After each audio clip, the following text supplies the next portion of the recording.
Hello, my viewers.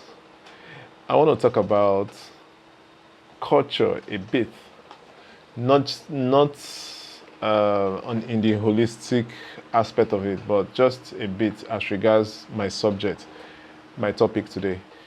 According to Wikipedia, Wikipedia said culture is a concept that encompasses the social behavior, institutions, and norms found in human societies, as well as the knowledge, beliefs, arts, laws, customs, capabilities, attitudes, and habits of the individuals in these groups.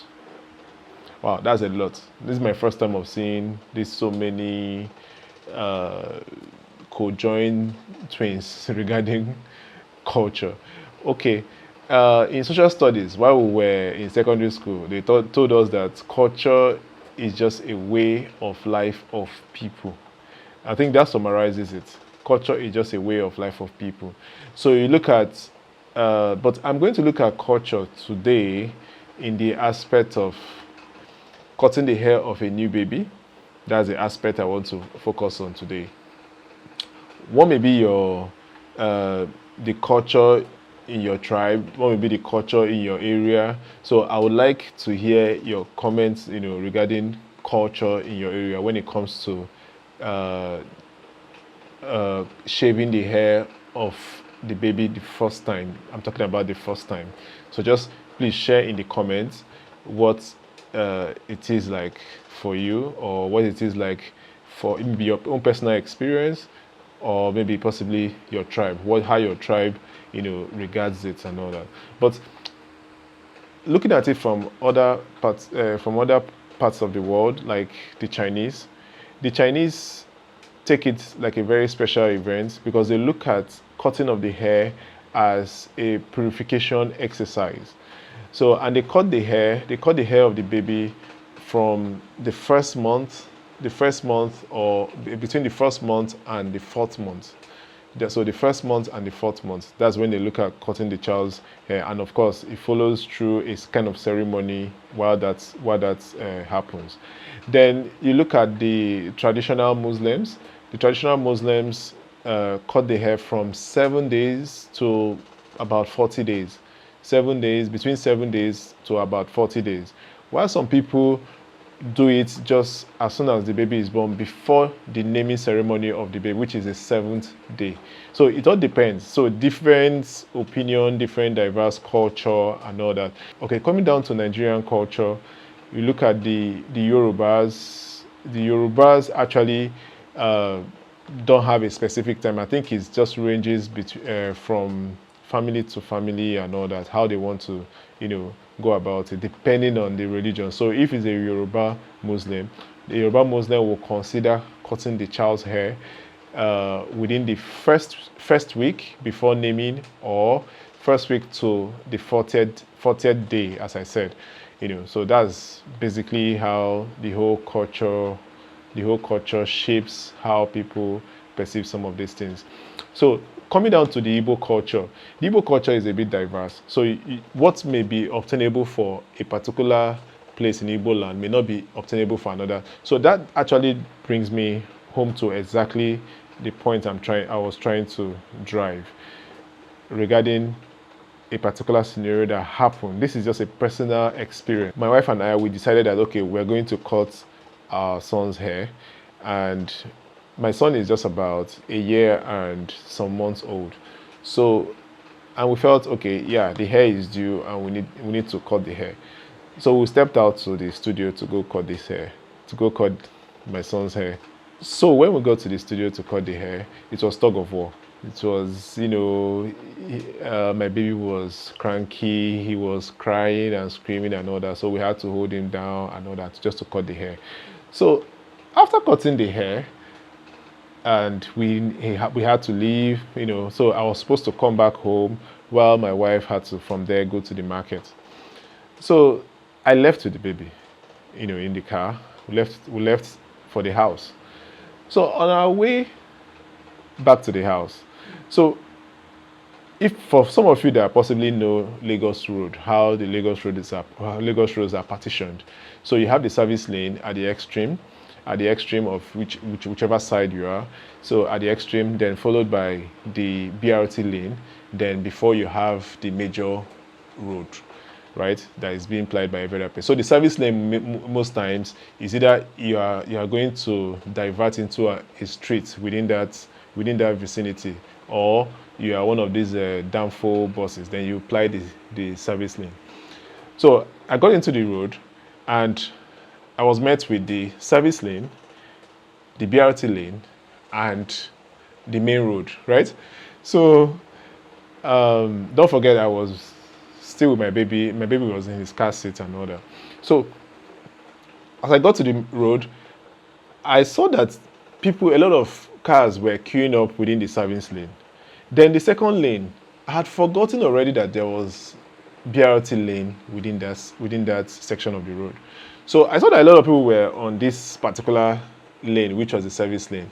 And I was like, why are people queuing? That was just what came to my head. So I was like, why are people queuing up in this when this other lane was free? So, and again, I contemplated, should I go through the service so I could cut off maybe the traffic or whatever into one of the streets, then possibly join before getting to my house and all that. So, but I was like, okay. Somehow I was able to cite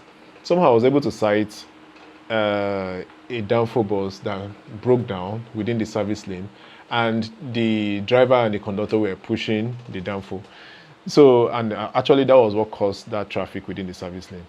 So I was like, no. So I think I have to follow the free lane. But it didn't occur to me at all. That free lane was the BRT lane.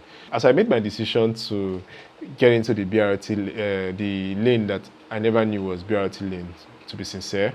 So I just felt, how come that this lane is empty and nobody is there?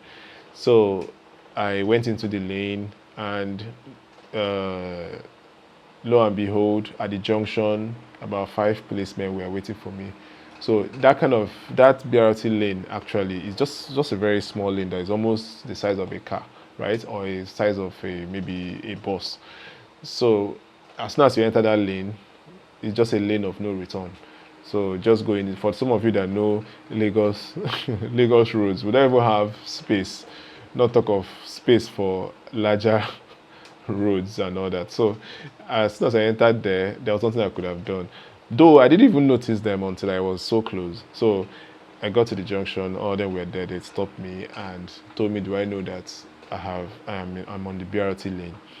So I was like, sorry, I never knew that this is BRT lane. That also, I saw the downfall bus. The downfall guy was still pushing his bus because the thing broke down in the service lane. So every other car was queued behind him, behind his own. So I told him, look at this downfall broke down here. So I think it's justifiable for me to go through because my child at the back was feeling very cranky. He just finished cutting his hair. So that's exactly what I told them. But of course, they didn't hear me out. So one of the superior police officer told the junior police officer to enter my car. So as soon as he entered my car, though someone beckoned on me that just by the corner and told me that I don't know if it's a passerby or something, I don't know, but he just told me that I should try and settle this fast so that it won't snowball into something else and all. So I was like, thank you, and that was it. So the police guy said I should veer to the right so that I don't block any vehicle that will be coming and all that, maybe BRT or so that will be coming. So I begged him so that we just quickly sort these things out and all that please, for the sake of my son. But he said I should just move to the right, and so that we can sort things out. So by the time I moved to the right, veer to the right, that was when conversation, at least when I got to a place that was relatively safe. So that was how we started discussion. So I kept begging, but I noticed that it's likely the best thing was to talk to the superior, the same person, because begging the junior officer was, I just saw that it was, a dead end for me. So because each time I begged him, he told me that look at my fine or my car has to be impounded and all that. So, and of course, there's no way I could have just, with my son there and all that, I was even feeling so uncomfortable. If it was only me, yes, I wouldn't mind staying there 24 hours begging or whatever, or trying to sort things out. But with my son there, I just needed to sort things out immediately.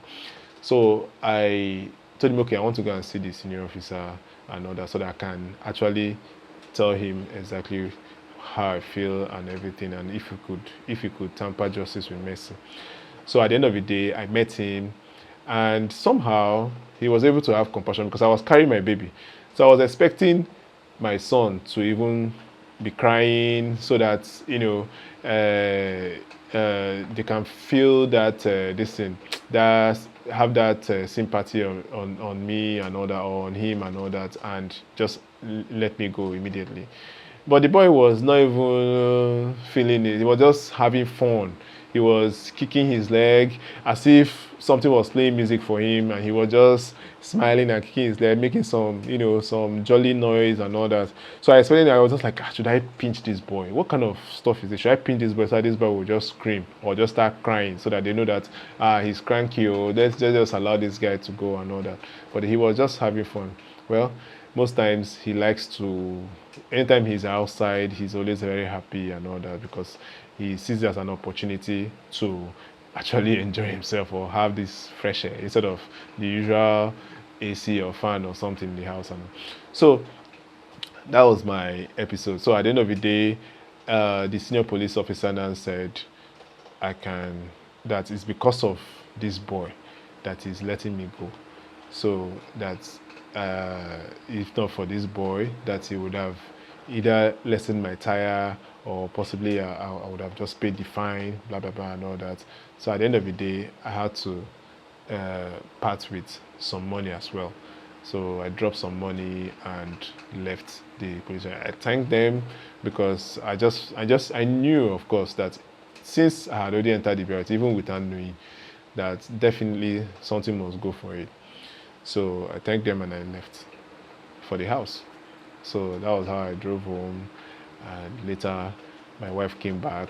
I was now telling my wife about what happened and all that, as in how I was able to part with some money. So I explained everything to her, and she was like, hey, sorry, she sympathized with me and all that. Later that evening, she spoke with her dad and told her dad that just as a form of conversation, just told her dad that, oh, dad, your grandson has finally cut his first hair. So, and the next thing, the dad said, I hope you guys gave him some money. That was what the dad told her. I hope people gave him some money. So apparently, they have this belief. So which I don't know whether it is part of the culture of their own side of Igbo land, but I know that it's not a culture of everyone, right? But that's what I'm actually trying to point out in today's episode. So he said that if we didn't give him any money, that we will lose money that same day. So immediately that rang a bell in my wife's head, and she was like, oh, that could be the reason why I lost money. So she quickly came and told me that, the reason why you lost money was because we didn't give our son money before cutting his hair. That, the dad said, just give him the money and you can even collect it back almost immediately. It could be 500 or it could be anything. It's just a way of saying that you want to appease him before cutting his hair. So that's their own culture, right? That's the way they perceive it.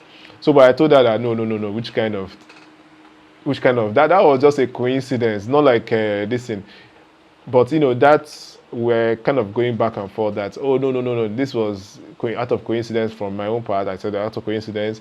Then how she was saying that, no, I guess that's where the culture, fought back and all that, and that's exactly where it took precedence. So what do you guys think about this whole scenario? So you have this scenario of a belief system that before you cut the child's hair, you have to give him something. Give him money as a way of appeasing him, I don't know.